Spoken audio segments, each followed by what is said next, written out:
quite an engaging project, isn't it? So it is. Yeah. What can we It's expect? an experience. Yeah, it is. And technically, was there a need to modify a little bit the story to fit Yes, definitely. cinema? Yeah, I think that happens in general, basically. Yeah. But there's things that work in a book that just don't work in film. I don't want to give those away or anything. I think they're obvious when you watch them, these book fans. But we tried our hardest to stay true to what James Dashner, the author, kind of created, that kind of spirit.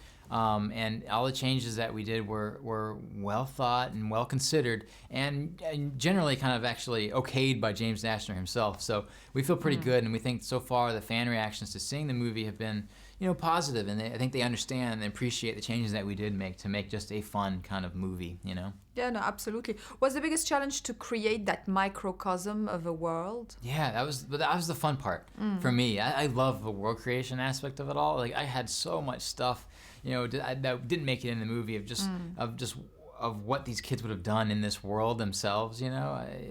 It's incredibly fun, and then the visual aspect of executing it was tough, but you have a team around you to come up with this stuff, so it's all fun. These stories are so filled with interesting characters that they become real ensembles. Sure, in cinema. You're right. It's a very ensemble kind of a thing, and that's not an easy thing in our movie. It's in the runtime. We have basically 6 or 7 main characters we have to set up so that we can continue them on throughout the whole saga. So it's like, I have very little time with each character to make their impression and make you fall in love with them, so that you want to see them in the next adventure. You know what I mean? So it wasn't an easy one, but hopefully we've done that well enough for people to really kind of engage with these really kind of unique, I think, distinct characters, each with their own unique perspective on things. Are the films difficult to cast, and how important, obviously, it is to cast, the right actor for the right character? Yeah, casting's everything. And fortunately, it starts with my casting director, Denise. She did a fantastic job, finding some of these great characters. And also, I kind of had a few roles already in mind when I first read the book. I just knew Kaya would be a great Teresa, and I had Will in my mind for Gally. And, it's like these characters, they become very real, and I think they kind of embody the characters themselves. And I think ultimately when people read the book now, they're just going to see these characters now, But we lucked out. They're incredibly humble, very professional, and just nice people, and it made my job easy just having them around. So, are those stories metaphorical of anything for you? Yeah, definitely.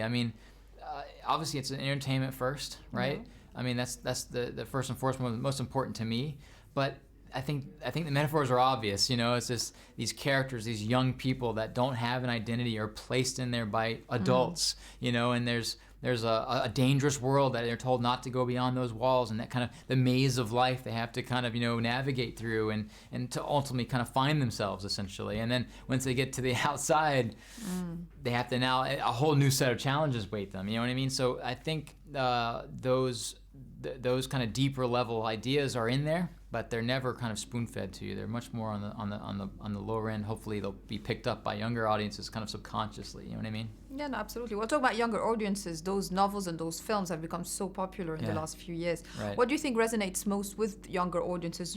It's talking to them in a more intelligent way than it has. That's it. Yeah. And that's really what it is. It's like, it's not pandering to kids.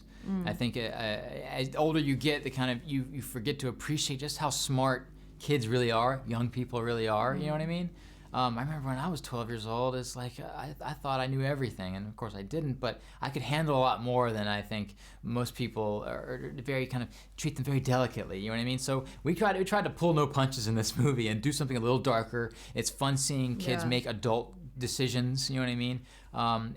And not make something that felt, kind of what I kind of call bubble gum or like, or pop, you know what I mean? This was like gritty, and it's sweaty, and it's real, and it's grounded, and that was very important to us kind of going in, was that sensibility. And hopefully I think younger people will appreciate it. Yeah, absolutely. And how did that affect how you constructed the grievers, the monsters, for them to feel real but not feel bubblegum, as you say? I think ultimately what it is like we didn't go gratuitous violence, you know what I mean? A lot of it's off screen, it's implied. There's no gore essentially in the movie. It's very much kind of using your imagination, which is totally true. The audience can imagine something much better than you can show it always. And I think that we've learned that from Hitchcock all the way, to Jaws and Spielberg. I mean, our imagination is really good at filling in the blanks. So in the movie, you don't see a lot, but we suggest a lot. And so, their worst nightmares can kind of live up here in their head rather than me having to show them.